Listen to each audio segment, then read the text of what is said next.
गणेशाय नमः। हर हर महादेव। शिव पुराण कथा में आपका स्वागत और अभिनंदन है। आप सुन रहे हैं अध्यात्म एस्ट्रो द्वारा प्रसारित शिव महापुराण कथा का अध्याय 6। शिव महापुराण कथा अध्याय 6। सौनक जी कहते हैं, महाप्राज्ञ व्यास शिष्य सूत जी, आपको नमन है। आप धन्य हैं, शिव भक्तों में श्रेष्ठ हैं। आपके महान गुण वर्णनीय हैं। अब आप कल्याण में शिव पुराण की श्रवण विधि बताइए, जिससे सभी श्रोताओं को उत्तम फल की प्राप्ति हो सके। अब सूत जी कहते हैं, हे मुनि सौनक, मैं तुम्हें संपूर्ण फल की प्राप्ति के लिए शिव पुराण के श्रवण की विधि बताता हूँ।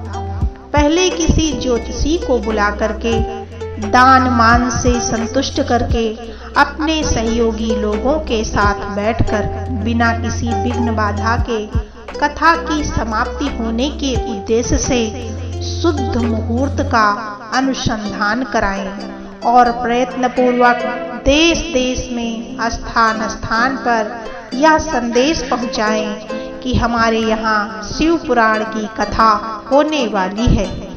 अपने कल्याण की इच्छा रखने वाले लोगों को कथा सुनने के लिए अवश्य यहाँ पधारना चाहिए। कुछ लोग भगवान श्री हरि की कथा से बहुत दूर, कितने ही स्त्री शूद्र आदि भगवान शंकर के कथा कीर्तन से वंचित रहते हैं। उन सब को भी सूचित किया जाए, ऐसा प्रबंध होना चाहिए।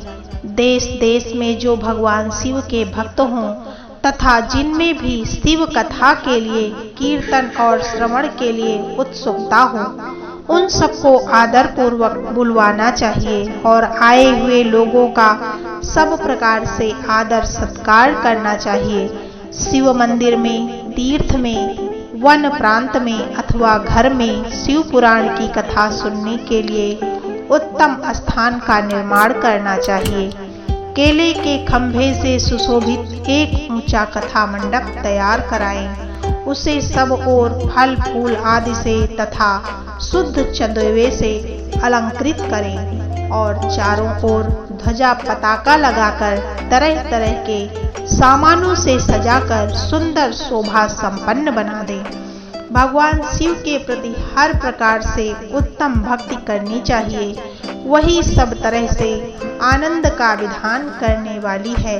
परमात्मा भगवान शंकर के लिए दिव्य आसन का निर्माण करना चाहिए तथा कथावाचक के लिए भी एक ऐसा दिव्य आसन बनाना चाहिए जो उनके लिए सुखद हो सके। मुझे नियम पूर्वक कथा सुनने वाले श्रोताओं के लिए भी कथा योग्य सुंदर स्थानों की व्यवस्था करनी चाहिए। अन्य लोगों के लिए साधारण स्थान ही रखना चाहिए।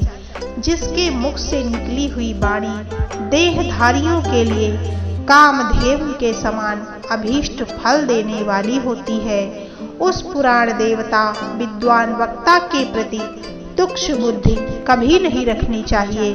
संसार में जन्म एवं गुणों के कारण बहुत से गुरु होते हैं, परंतु उन सब में पुराणों के ज्ञाता विद्वान ही परम गुरु माने गए हैं। पुराण वेत्ता पवित्र, दक्ष, शांत, ईर्ष्या पर विजय पाने वाले, साधु और दयालु होने चाहिए। ऐसा प्रवचन कुशल विद्वान इस पुण्यमयी कथा का कथावाचक हो। सूर्योदय से आरंभ करके 3:30 पहर तक उत्तम बुद्धि वाले विद्वान पुरुष को शिव पुराण की कथा का उत्तम रीति से वाचन करना चाहिए। मध्याह्न काल में 2 घड़ी तक कथा को विराम देना चाहिए, जिससे कथा कीर्तन से अवकाश पाकर लोग मल मूत्र का त्याग कर सकें। कथा प्रारंभ के दिन से 1 दिन पूर्व व्रत ग्रहण करने के लिए वक्ता को छौर करा लेना चाहिए। जिन दिनों में कथा चल रही हो उन दिनों प्रयत्न कर प्रातः काल का सारा नित्य कर्म काम समय में समाप्त कर लेना चाहिए। वक्ता के समीप उसकी सहायता के लिए एक दूसरा वैसा ही विद्वान स्थापित करना चाहिए। वह विद्वान भी लोगों को समझाने में कुशल एवं सभी प्रकार से संशयों को निवृत्त करने में समर्थ हो। कथा में आने वाले विघ्नों को दूर करने के लिए भगवान गणेश का पूजन करें। कथा के स्वामी भगवान शिव जी की कथा विशेषतः शिव पुराण की पुस्तक की भक्ति भाव से पूजा करें।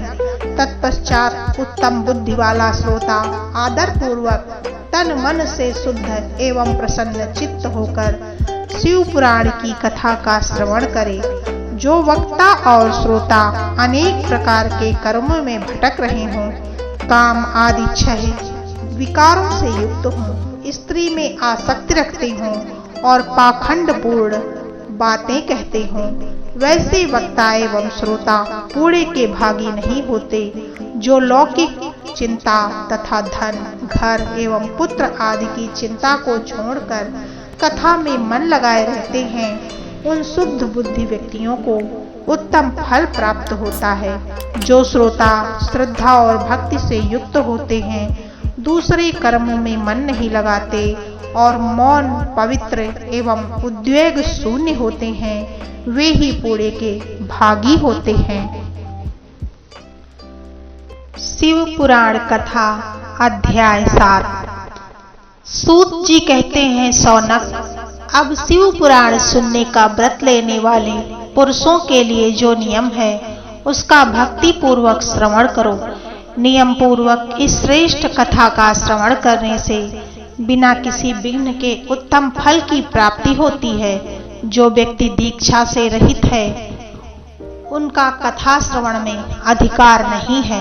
अतः हे मुनि, कथा सुनने की इच्छा वाले सब लोगों को पहले वक्ता से दीक्षा ग्रहण करनी चाहिए। जो लोग नियम से कथा सुने उनको ब्रह्मचर्य से रहना, भूमि पर सोना, पत्तल में खाना एवं प्रतिदिन कथा की समाप्ति पर ही अन्न का सेवन करना चाहिए। जिसमें शक्ति हो वो पुराण की समाप्ति तक उपवास करके शुद्धता पूर्वक भक्ति भाव से शिव पुराण का श्रवण करें। इस कथा का व्रत लेने वाले पुरुष को प्रतिदिन केवल एक ही बार हविष्यान्न भोजन करना चाहिए। जिस प्रकार से कथा श्रवण का नियम सुख पूर्वक सध सके वैसा ही करना चाहिए। गरिष्ठ अन्न, दाल, जल, अन्न, सेम, मसूर, भवदूषित तथा बासी अन्न का सेवन कथाव्रती पुरुष को कभी नहीं करना चाहिए। जिसने कथा का व्रत लिया हो वह पुरुष प्याज, लहसुन, हींग, गाजर, मादक वस्तु तथा आमिष कही जाने वाली वस्तुओं का त्याग कर दे। कथा का व्रत लेने वाला पुरुष काम, क्रोध आदि 6 विकारों को, ब्राह्मणों की निंदा को तथा पतिव्रता और साधु संतों की निंदा का भी त्याग कर दे। कथाव्रती पुरुष प्रत्येक दिन सत्य, शौच, दया, मौन, सरलता, विनय तथा हार्दिक उदारता इन सद्गुणों को सदा अपना कर रहे। श्रोता निष्काम हो या सकाम वह नियम पूर्वक कथा का श्रवण करे। सकाम पुरुष अपनी अभीष्ट कामना को प्राप्त करता है और निष्काम पुरुष मोक्ष को पा लेता है। दरिद्र, क्षय रोगी, पापी, भाग्यहीन तथा संतान रहित पुरुष को भी इस उत्तम कथा का श्रवण करना चाहिए। कौवा, बंध्या आदि जो 7 प्रकार की दुष्टा स्त्रियां हैं वे तथा जिसका गर्भ गिर जाता हो वह भी इन सभी को शिव पुराण की उत्तम कथा को सुनना चाहिए। हे मुनि, स्त्री हो या पुरुष, सबको यत्न पूर्वक विधि विधान से शिव पुराण की यह उत्तम कथा सुननी चाहिए। हे महर्षि, इस तरह शिव पुराण की कथा के पाठ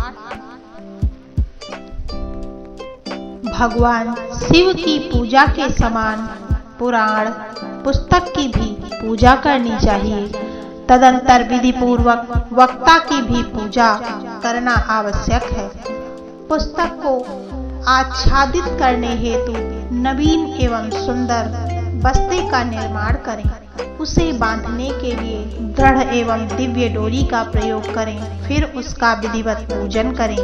हे मुनिश्रेष्ठ, इस प्रकार महान उत्सव के साथ पुस्तक और वक्ता की विधिवत पूजा करके वक्ता की सहायता के लिए स्थापित हुए पंडित का भी उसी के अनुसार धन आदि के द्वारा उससे कुछ ही कम सत्कार करें। वहां आए हुए ब्राह्मणों को अन्न धन आदि का दान करें। साथ ही गीत वाद्य और नृत्य आदि के द्वारा महान उत्सव की रचना करें।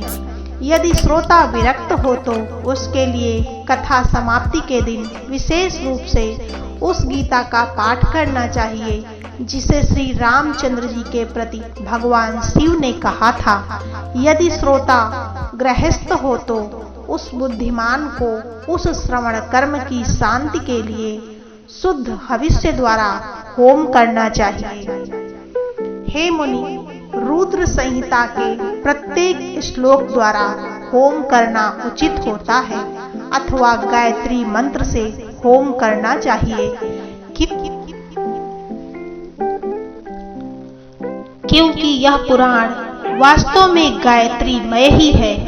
अथवा शिव पंचाक्षर मूल मंत्र से हवन करना उचित होगा।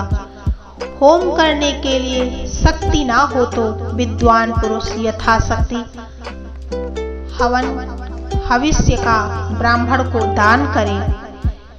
न्यूनातिरिक्ता रूप दोष की शांति के लिए भक्ति पूर्वक शिव सहस्र नाम का पाठ अथवा श्रवण करे। इससे सब कुछ सफलता मिलती है, इसमें संशय नहीं है, क्योंकि तीनों लोकों में उनसे बढ़कर कोई वस्तु नहीं है। कथा श्रवण संबंधित व्रत की पूर्णता की सिद्धि के लिए 11 ब्राह्मणों को मधु मिश्रित खीर का भोजन कराएं और उन्हें दक्षिणा दान दें। हे मुनि, यदि शक्ति हो तो 3 तोले सोने का एक सुंदर सिंहासन का निर्माण करवाएं और उस पर उत्तम अक्षरों से लिखी अथवा लिखाई हुई शिव पुराण की पोथी विधि पूर्वक स्थापित करें। तत्पश्चात पुरुष उसकी आवाहन आदि विविध उपचारों से पूजा करके दक्षिणा चढ़ाएं। फिर जितेंद्रिय आचार्य का वस्त्र आभूषण एवं गंध आदि से पूजन करके दक्षिणा सहित वह पुस्तक का उन्हें समर्पण कर दें। उत्तम बुद्धि वाला श्रोता इस प्रकार भगवान शिव के संतोष के लिए पुस्तक का दान करे। इस पुराण के उस दान के प्रभाव से भगवान शिव का अनुग्रह पाकर पुरुष भवबंधन से मुक्ति पा लेता है। इस तरह विधि विधान का पालन करने पर श्री संपन्न शिव पुराण संपूर्ण फल को देने वाला तथा भोग और मोक्ष का दाता होता है। हे मुनि, शिव पुराण का यह सारा महत्व जो संपूर्ण अभीष्टों को देने वाला है मैंने तुम्हें कह दिया है। अब और क्या सुनना चाहते हो? श्रीमान, शिव पुराण सब पुराणों के भाल का तिलक माना गया है।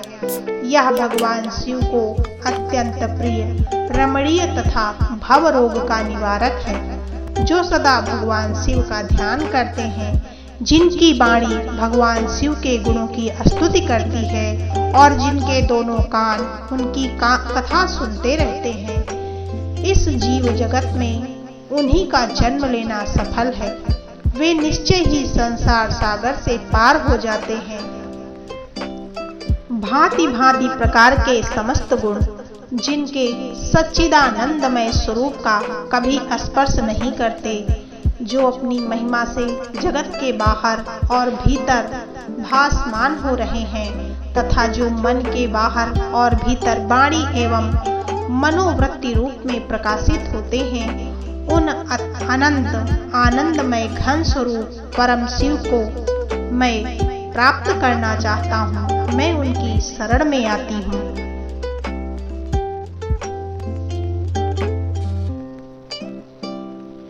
प्रकार शिव महापुराण की कथा के अंतर्गत अध्याय 6 एवं 7 पूर्ण हुआ।